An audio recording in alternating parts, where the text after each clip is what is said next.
What's going on, YouTube? Welcome to the next post here on the New Angel Eyes channel.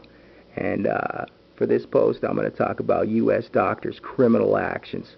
Okay, you have doctors in this country that are criminals.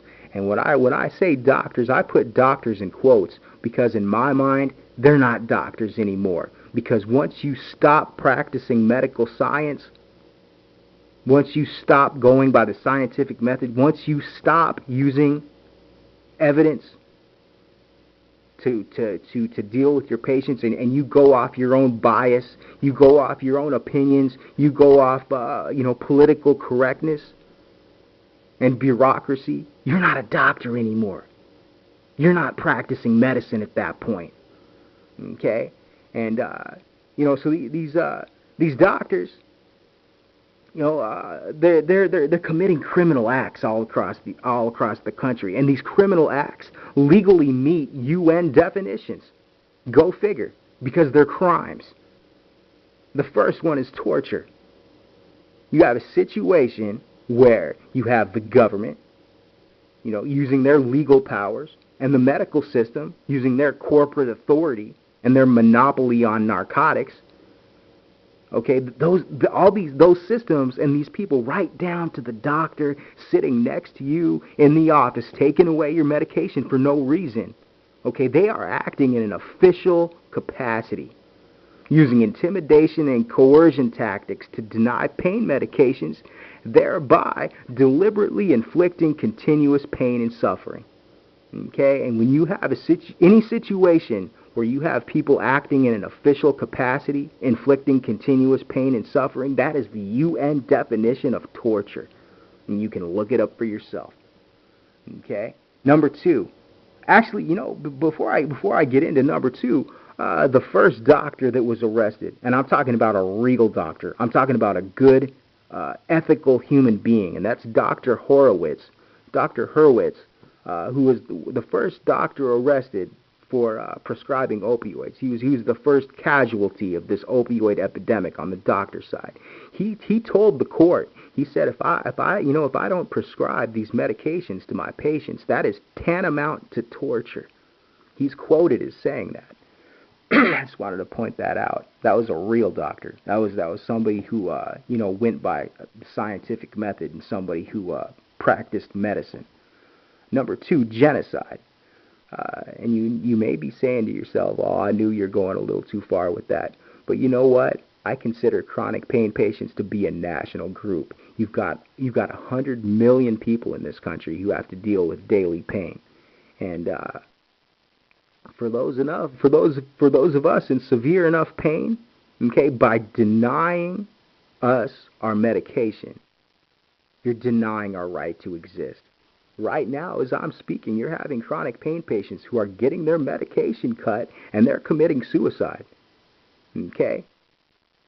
Right now, you're having chronic pain patients all across the country who are frustrated. They don't know what the fuck to do. Okay? And they don't know how they're going to pay their bills. They don't know how they're going to work. They don't know how they're going to take care of their family and their kids. You're denying an entire group of people's right to exist in an official capacity, and that's the UN definition of genocide. You can look it up. Number three, human rights violations and crimes against humanity. All right, what they are doing by taking away these medications, what they are committing cruel, inhumane, and degrading acts. These actions they're taking are cruel, inhumane, and degrading. It's a treatment that I wouldn't wish on anybody. I would never treat anybody cruel, inhumanely, or put them in a situation where they're going to be degraded. Okay, and these doctors, by asking you to piss in a cup, is that not degrading? Does that not make you feel less than the average person? Okay, it's cruel. It's cruel as hell. These doctors taking away pain meds. You have people that they're gonna have to go to work, in horrible agonizing pain. They're gonna have to sit on the couch when they should be playing with their kids or out walking their dog. I mean, you're ruining people's lives, and that's cruelty, without a doubt. It's inhumane what they're doing, and I can say number 3 for sure because it's already been established that denial of palliative care is a human rights violation. The UN already decided that. Okay, because they were concerned about all these little countries in Africa, all these little hells on earth out in the middle of nowhere in the third world where people don't have any access to oral morphine because of this global police apparatus, overzealous narcotic enforcement bullshit. Okay?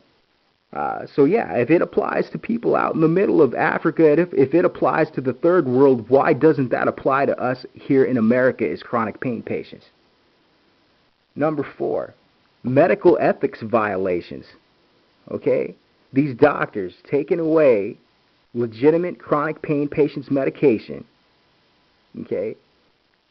It's a violation of quality and principle care. It's a violation of the first do no harm part of the Hippocratic Oath. Okay, it is to put it in a medical term. It is non-malfeasance. Doctors should be about what's called beneficence, and that's promoting the patient's well-being. That's what they should be about.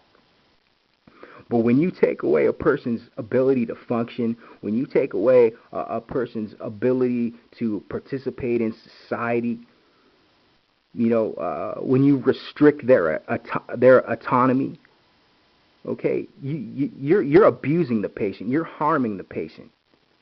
Okay, and I put in denial of patient autonomy, okay, because we don't have any choices. They have set up this system with so much red tape and so much bullshit that you don't have any choices.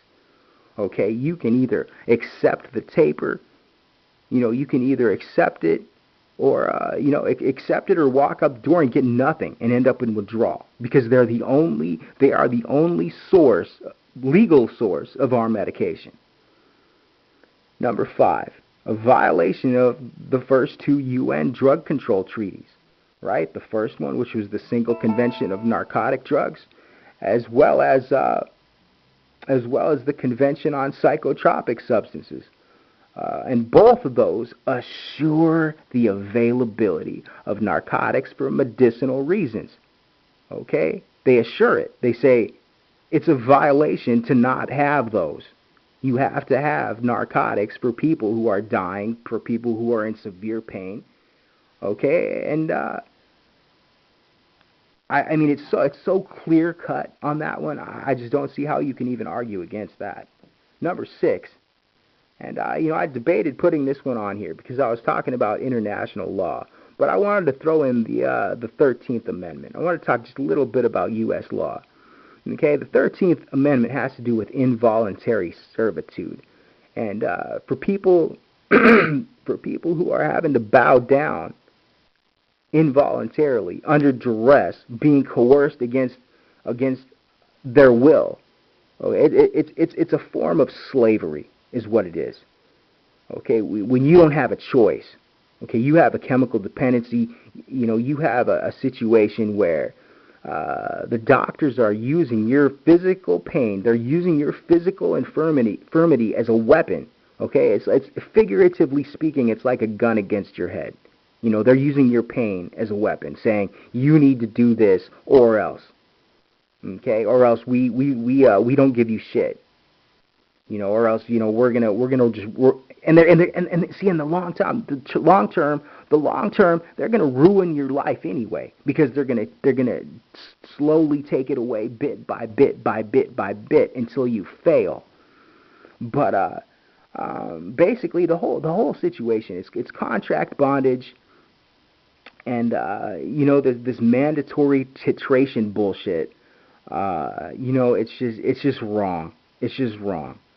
And, I don't have anything legally, to say about contract bondage and titration, but I think the 13th Amendment definitely should apply. One more thing I want to point out, the 5th Amendment and mandatory drug testing. You are self-incriminating yourself. You get to the point where, you know that you were around some friends that were smoking some weed, and you're not sure, you might just fail that drug test, and the doctor hands you that little cup. You shouldn't have to self-incriminate. You shouldn't have to.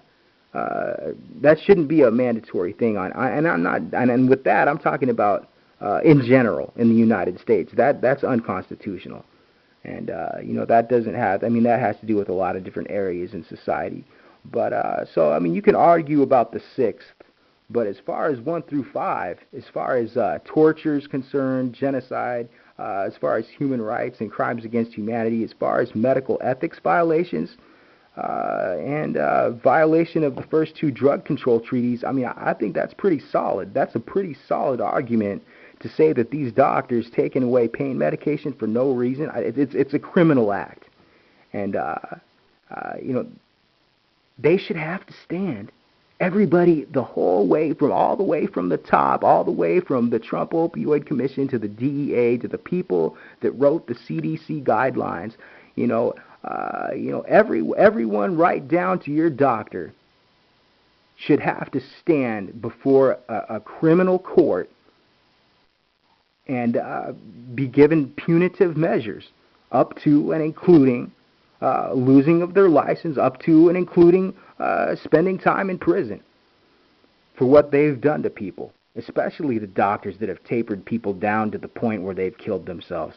Okay, they are directly responsible for that person's death.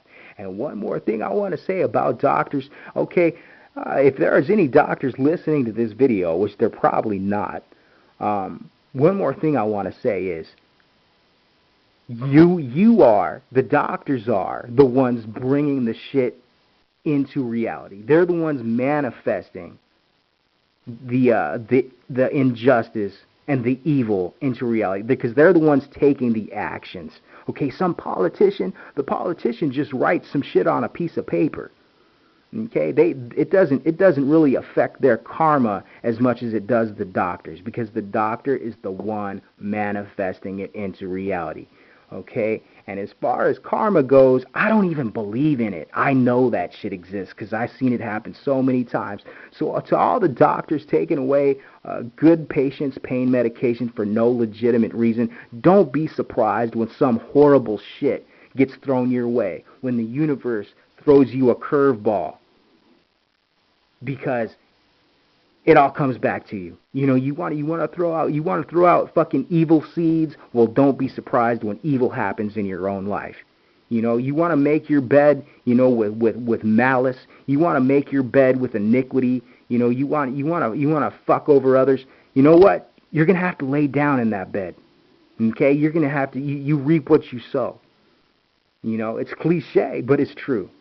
On a side note, just before I end this video, I want to say that there's an investigation needed. Honestly, there is an investigation needed for I guess I could say I allege this, but I mean, it's so obvious it might as well be fact. Investigation needed for the violation of UN drug treaties, because these doctors, as well as the U.S. government officials, everyone who's had a part to play in this opioid epidemic bullshit, every agency, every alphabet agency, they need to be held accountable for this. Okay, they need to stand in The Hague, stand before International Criminal Court for everything from all the patients they abused, to the torture they committed, to right up to the Afghan heroin conspiracy. That shit needs to be brought out to light, because it's more than obvious what's going on at this point. Poppy production just increased. I'm going to make a whole separate video about this. Poppy production just increased. In 2017, it went up another 87%. Yeah. So it's obvious at this point that the pharmaceutical legal opioid abolishment is a direct result of government-sponsored drug trafficking to increase black budget operations. I mean, it couldn't be any more in your face at this point. All right, and that's why I was talking about the International Criminal Court. I mean, it couldn't be any more obvious. Anyone who has a brain and can put 2 and 2 together can figure it out. Side note too, okay, the GCDB, the Global Commission on Drug Policy, they've declared that the war on drugs is a failure. And I didn't know about this, but they did. They declared the drug war a failure way back in June of 2011. So, why isn't action being taken to end the insanity of the war on drugs? Why? Because it's a war that was never meant to be won. It is creating so much money, and there's so much corruption that the war on drugs. I mean, it's going to take some serious geopolitical change. It's going to take a serious catastrophe, some serious world change to get the drug war to stop. And one more side note before I ramble on about that, because I got to save that. I got to save that for another video. Side note number 3. This psychological operation, okay, of the opioid epidemic. Okay, it's a MISO violation. It's also a violation of U.S. law and DOD policy. Okay, because you have the media using military-style psychological tactics. Okay, it's a psychological operation in demonizing narcotics, demonizing patients and their medication, lumping us all into the same group. When you look at the numbers and you've only got one out of 10,000 people in this country dying of opioids. 0.0001% of the U.S. population is dying from opioids. And I've explained it in other videos. Just take the population of the United States and divide that by the number of people dying from opioids. You're going to get 1 out of 10,000, 0.0001. That is not an epidemic. Okay, all this shit on the news, all this stuff about the opioid epidemic, it's all a strategic psychological operation on U.S. civilians. And I allege that's to support tactical objectives in Afghanistan. Once again, it's going back to Afghanistan. Okay, using white, gray, and black propaganda to demoralize and stigmatize chronic pain patients and their medication. Okay, so, yeah, that wraps it up. Let me know in the comments what you think. Go. I'll leave the link to the United Nations website in the description, and you can read these definitions for yourself. You can read the definitions of torture and genocide and human rights, crimes against humanity, medical ethics violations of the drug control treaties, and I'll even throw in a link to the 13th Amendment so you can understand that these doctors, what they are doing, they are committing crimes. They are criminals. Every single one of them that's taken away pain medication from legitimate pain patients for no reason is a criminal. Okay? And that wraps it up. I'll catch you on the next post. Peace.